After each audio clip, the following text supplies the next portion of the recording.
So Amanda Gaines is here with us today, the coach of the University of Minnesota dance team. And we are so excited that you took the time to be on our podcast, Anything But Routine. Thanks for having me. I'm very excited. Yeah, I bet you're really Anything busy for you, right now. Cindy. Oh, thank you. I bet you're really bombarded with all the media and everything that's been happening. Oh my gosh.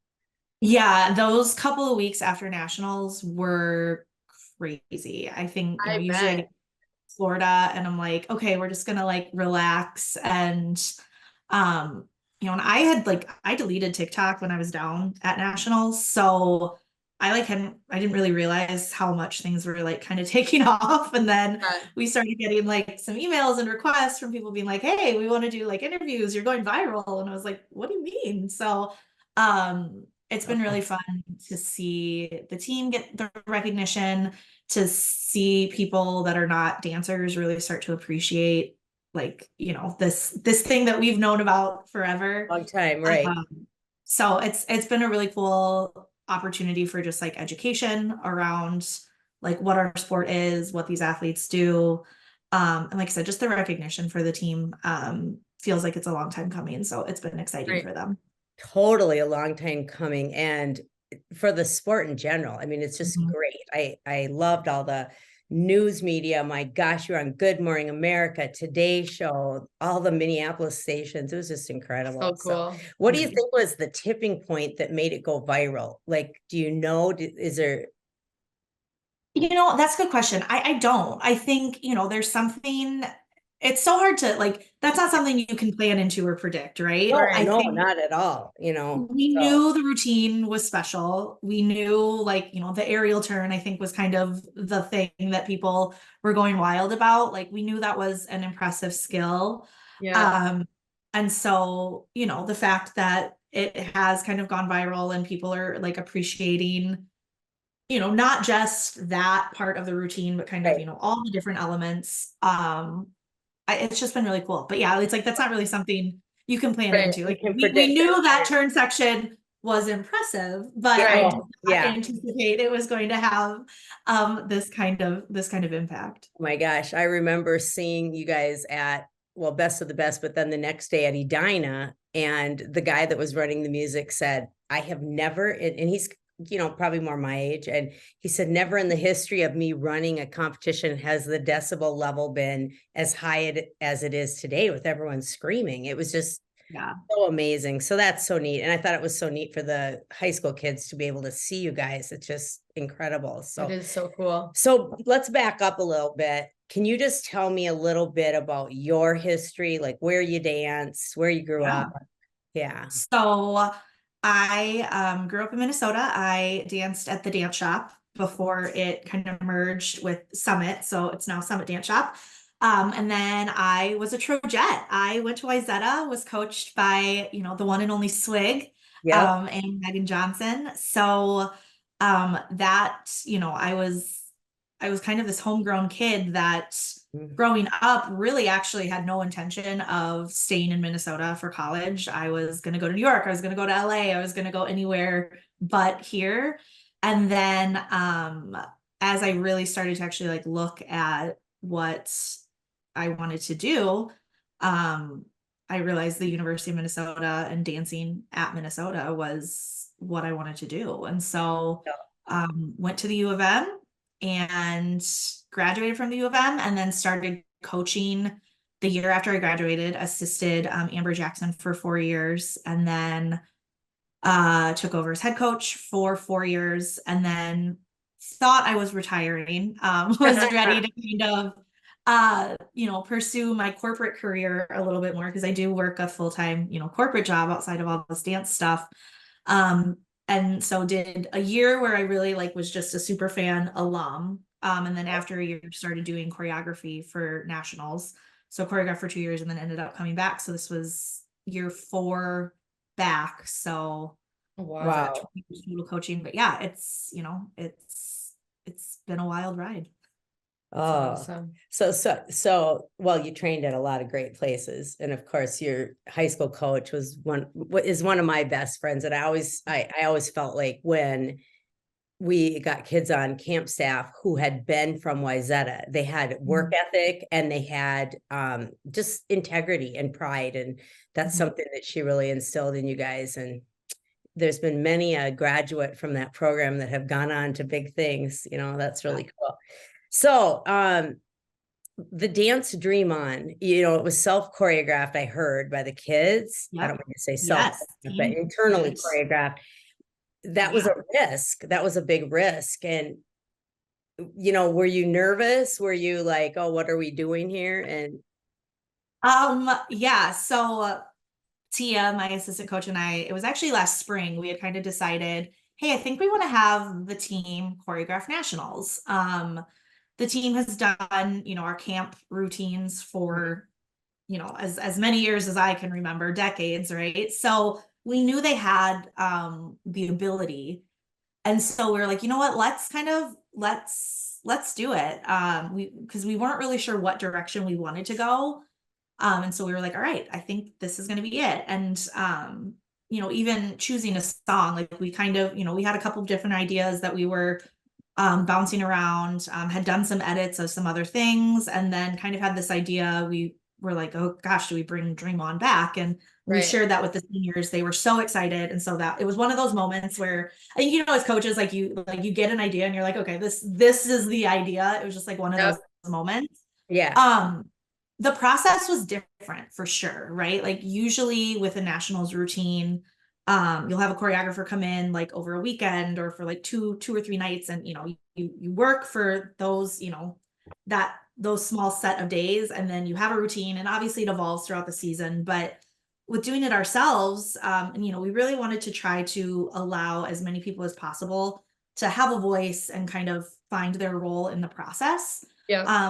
It took us a while to like get this routine put together, and there were a couple moments where Tia and I looked at each other and were like, what are we doing? have we made the biggest mistake ever? Like, what are we doing? And we knew we had enough. Like, we have an incredible support system, so we knew that there were people we could lean on and rely on if we felt like, hey, like we need people to come in and like help us finish this. But we also knew that the team was capable, and so you know, it was about coaching them through that and helping them you know, be able to take a step back and see the bigger picture of, okay, how do you think of this as a full routine versus just a combo? How are you thinking about layering? How are you thinking about use of stage? How are you thinking about how you're transitioning, how you're featuring, how we're showing different movement quality, how we're telling a story? So it's a really good, you know, I think getting to overcome those challenges made like getting to that end results even more satisfying.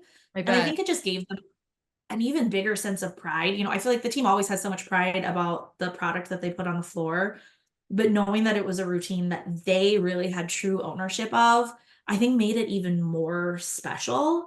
And obviously it's a song that is so special to our program as well. So 20th anniversary.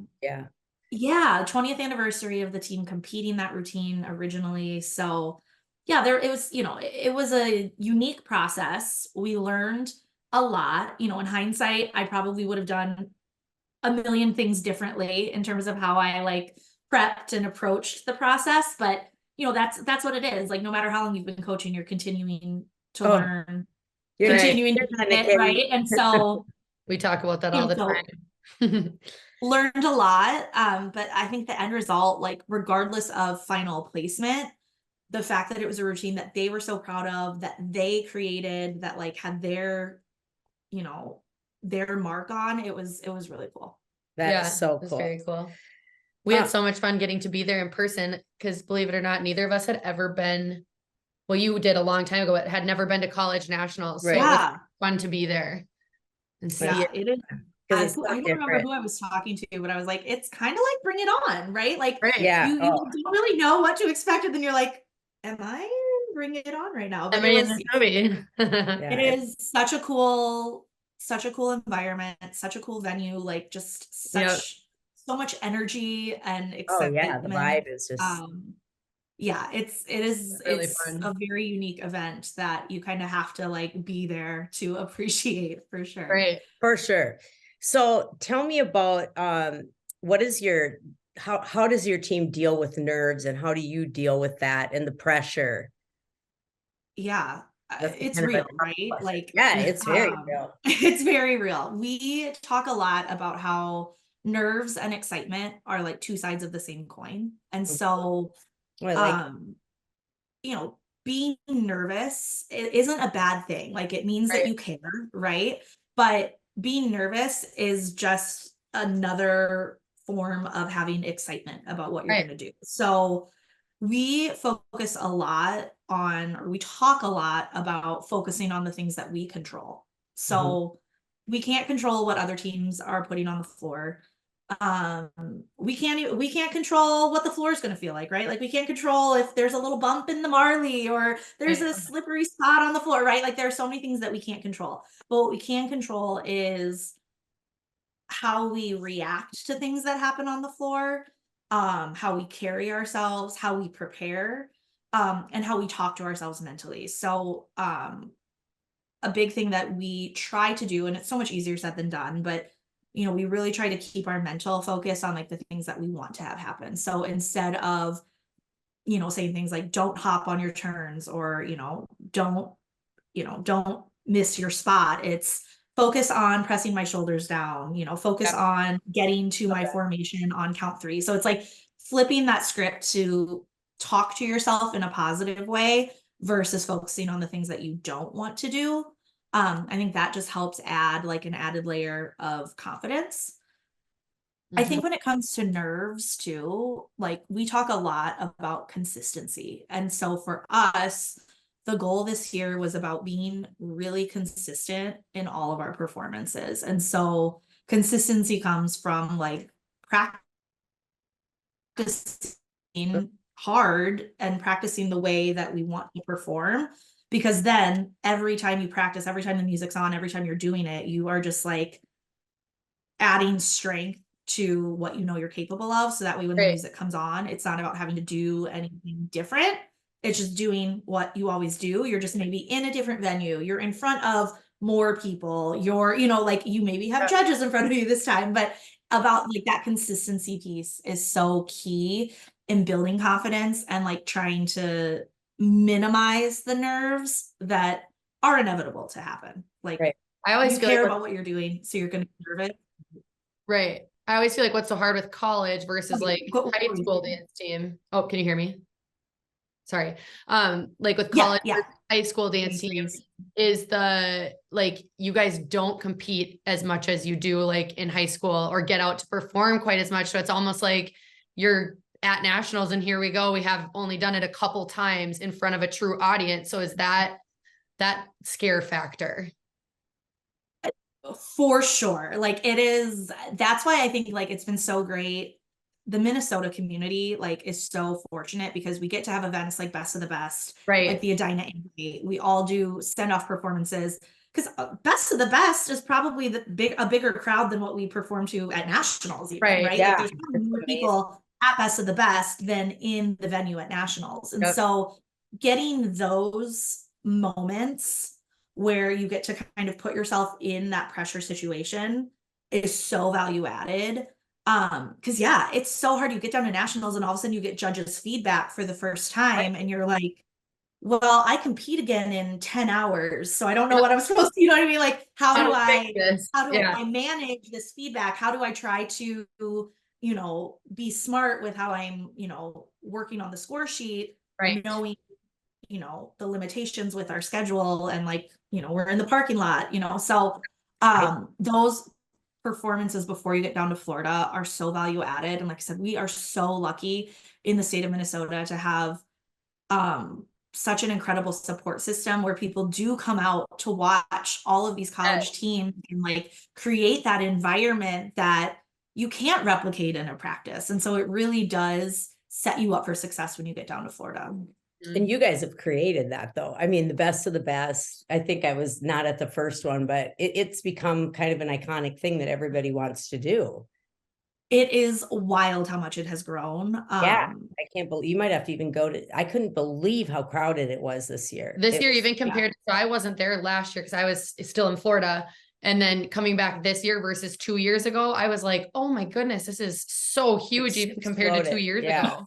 I know, like, it's, like it's so cool, and it just shows the power of dance, and like that Oh, there are people that are passionate about this and want to support and are willing to drive, from all over the state, from out of state even, to Omaha. come and Yeah, it's watch crazy. this event and support these teams. Yeah. I was standing there thinking it was so cool at Edina too, like, cause I was standing down on the floor and it was so loud in there and watching all these high school kids sitting there. And I was like, this is why all these college teams in Minnesota are so incredible, and why all these high school teams are so incredible, is it just like keeps feeding each other, right? Like all these kids are like, I want to dance there and I want to dance there. And it's just so cool. Like the culture that we have in Minnesota. It really is like you totally nailed it. It's like these kids get to grow up watching these teams perform in Right. these Right. venues, and they get to feel that, and like then like want to be on the other side of that. Like Tia laughs at me because I think every year at Edina, like when we're in the chute ready to walk out, I start crying because it's overwhelming when you hear the crowd and the people cheering for you, and like it is so overwhelming in such a cool way, like to Right. just feel that level of support. Like it is so rare in life to like be a Right. part of something where you have that many people supporting you. And so like those moments are just so special and so cool. And yeah, like to walk out, see those high schoolers, see the parents, just like see this community that we have in the state. It is like those are some of my favorite moments, even Oh, more so for than some of sure. the moments that happen in Florida while we're Right. competing. That's neat that you pointed that out, because I just felt that way, that we kind of got in a little fight in the stands this year. I guess they didn't want us where we were standing, and you know how Oh, coach sure. at the last minute. So I was like, finally, I'm like, okay, I'm gonna go sit. I sat right down on the bench on the floor, and everybody's Oh, like, sure. can you do that? And I go, I'm doing it. I want to see it. I'm sitting in the front row. It was great. So, okay, I just wanted to switch gears here. So I would love to hear, you just kind of said one of the best parts of your job is those moments as a coach. I've coached for a lot of years, and what would you say is the hardest part of your job? Because I kind of know what mine is. I mean, I know what the best is, and what I would say, this is what I just hate. It's the worst thing about coaching. Or is that a bad Yeah. question to have to answer? So in college specifically, like we are limited with the number of people we can put on the floor. Like Oh, there is a that's gotta max be hard. of 20 people. I didn't know that. So So you are Mhm. limited to 20. We are limited. Like there, you can, I mean, 20, what last year was actually the first year it was 20. Like they've slowly been ramping it up. But when I was on the team, you could dance 14. And then, for a few years, then it was 16. And then they upped it to 18. And now you can only dance 20. And that I think is so hard to have um to not be able to have everyone who is capable dance on the floor. Sure. Oh, that's Um, gonna be just heart-wrenching. and as a coach, like there are so many factors that go into deciding like which 20 are Right. in each routine, right? It's like, how do we try to set everyone up to be able to dance in at least one routine? How are we, like taking care of bodies, people that have injuries, like having to be smart about that. People that are maybe like new to this venue and this competition, and like, okay, how do we help them focus on one routine versus two? Like there are so many factors that go into having to decide which 20 make the floor. And it's so tough when you're like, well, I actually have 24 people that could compete, but I am limited to 20. But I think that's part of like, we try to really instill that in our culture though, too, that alternate, like I even hate using that word alternate, because like the alternates are training just as hard. They're running the dance. Like truly they could go in at any moment. And so it's like, how do you create that culture that every role is value added? Because it is, every role is important. I think that is a really tough part. Yeah. That's tough in the high school realm too. It is. Absolutely. That's the worst part. That's what I was going to say. So it's interesting that you bring the same thing up, because you sometimes feel like, oh, I'm the ender of dreams. They want to be there, and it could be a flip of a coin who gets to go out, and Right. it's so hard. But Yeah. the culture piece of trying to make them feel like they're a part of that team, whether they're on or off the floor. I mean, that's so Oh important.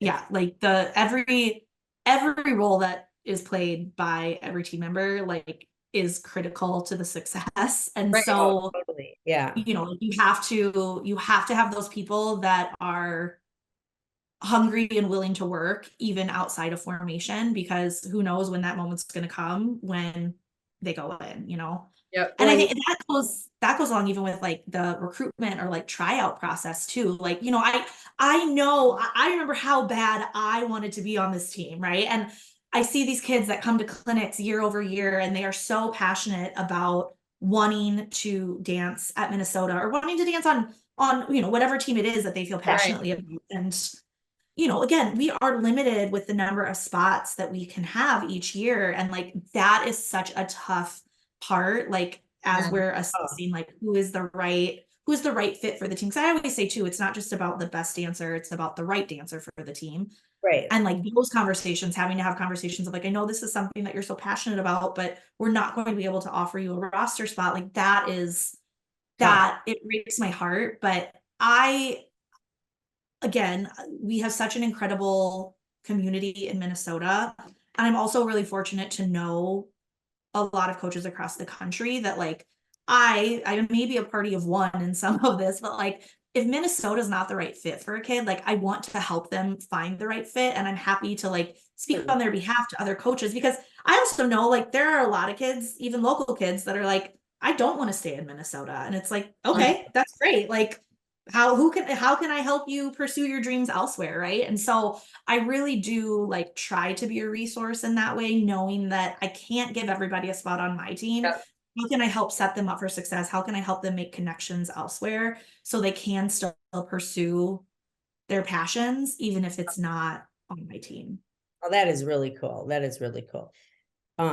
You mentioned injuries, I know like that, even at the high school level, like right now, our kids are pretty beat up and they're, you're worried about their backs, you're worried about, different things. How do you deal with that if somebody does have an injury? Are you putting people in and out of spots? Are you resting them or?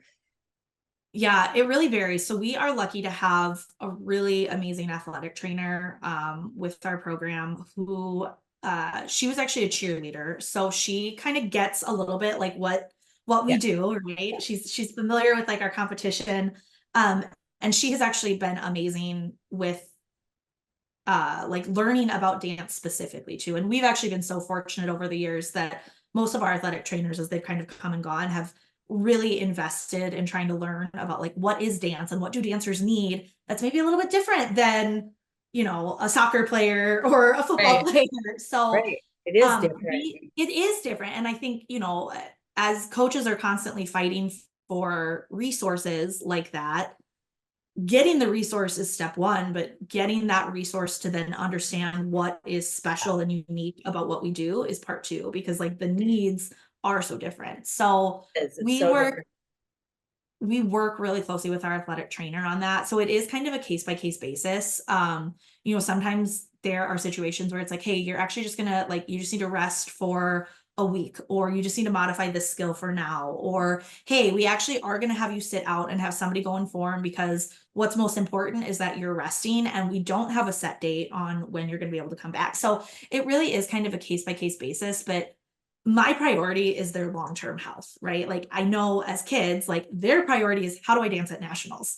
Right. My priority is how do you graduate college and you're still able to walk and like lead a long and healthy life and like don't need, what I mean? Like don't need physical therapy for the rest of your life because of what you put your body through in college. So Totally. that I think sometimes is like a flip of the switch for them to understand that like this is one point in time, nationals is one point in time. How do we make sure that you stay healthy long term? And I say that like I tore my hamstring my senior year. I didn't compete my senior year of college because I got injured. And not to be all like everything happens for a reason, but because of that, I played a different role my senior year.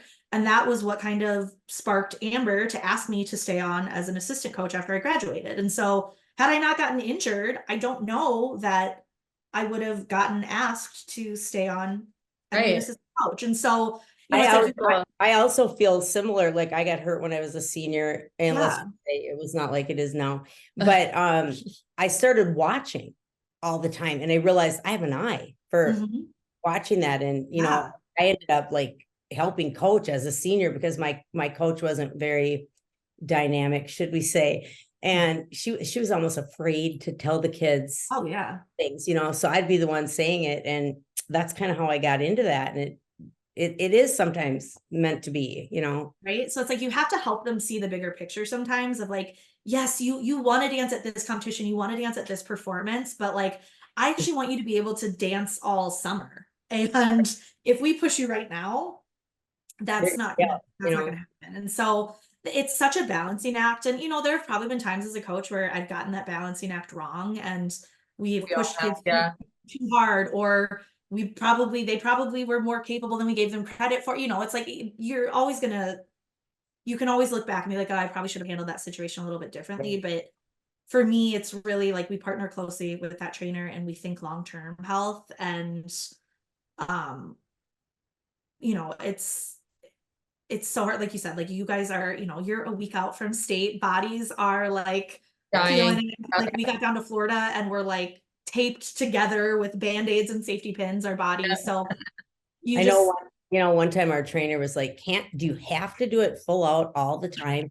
Can you mark more? And we're like, well, it's hard to get the timing if you're not doing it the same, you know. You know, or sometimes I remember at camp staff once we had a girl that was always marking her toe touch. Then she went out for the performance and marked her toe touch. I mean, it's mental memory, you know. Yeah. So it's hard. That balancing act is hard. So I know when you're talking about, you know, sometimes, like you said, I push the kids too hard, maybe, or, you know, it's funny because we have quite a few of your dancers on our camp staff. And last summer, I can't remember which one it was, but I was talking to him about you as a coach, and they said, she's one of those coaches that she pushes us so hard, but we want to work hard for her. So I just thought that was kind of a cool comment that they made about you, that you make them want to work hard. A huge compliment to you. Yeah. That was very sweet of them. Yeah. You know, it's like, we tell them all the time, I'm like, you're so much more capable than you actually think you are. Like our minds are our biggest hurdle to overcome. Like their bodies are so capable. They are so strong. And so, you know, it's like you go to do a full out and they look at you like, I don't know if I can. And you're like, I know you can. You just have to tell yourself you can. And like, how amazing, you know, maybe not physically are you going to feel after, but mentally you're going to be so proud of yourself after you push through this, you know? So I don't want to take too much more of your time, but I just wanted to ask you, your off-season training, your weightlifting, are you doing ballet? What do you do? Like, what is your... So I will admit that in the off season, because we go so hard from basically like July to March, when we have that time off, like they're off, like they focus a lot. It's a little more cross training. Like they'll do, you know, they do their own cardio, they do their own workouts, you know, yoga. Some of them have started, you know, doing like kickboxing, you know, there's a lot of different things that they like to do in terms of staying in shape. But we do honestly try to let their bodies like rest. And then once we start our season, it's like we ramp up to then ramp back down to then ramp up versus, you know, like having too strong of expectations. A lot of them are taking class, they're teaching, they're choreographing, like they are kind of doing their own things in the off season. And we kind of say like, it's up to you, like how you're going to come back at the start, right? Like how hard do you want the start of your season to be? That's going to be up to you with how you need to train and what you need, because especially, you know, as they're getting older, their bodies do all need different things. So some of them do need, I need some time off. Some of them are like, hey, I actually just need to focus on stretching and yoga. Some of them are like, hey, I want to take class. I need to be doing turns and leaps classes, you know, like throughout the summer. So we kind of, that's the beauty of college, is like they're adults. They can kind of make the choice of how difficult they want the start of their season to be. But we do, like throughout the season, we're doing a lot of weightlifting. We work with our strength coach and lift twice a week. And that, you know, incorporates a lot of cardio and conditioning as well. We try to focus on technique and kind of progressions, like at the beginning and ending of the season, a lot of movement quality. So yeah, it kind of varies how we train depending on the time of year. Awesome. That's cool. Well, I just want to say, so proud of you. And, you spoke at our coaches conference last year, and you were by far one of the favorites, and they loved listening to you. And, I know that's fun to hear. Because I have no filter, Cindy. I was given all the tea. A little bit of like, I have no filter either, but you've just really made our state proud, and it's just so neat. So really appreciate you coming on here today. Thank you. Thank you so much. Yeah. So look, anything for you. So thank you. I appreciate that. Well, have a great day. Have a good weekend. Thanks. Are you going to Minnesota State? Of course, I wouldn't miss it. Oh, good. Well, cheer us on. I know you'll be cheering. I am rooting for you guys. Yeah, it's gonna be great. So thank you. We're excited. All right. Bye-bye. Bye, guys. Bye.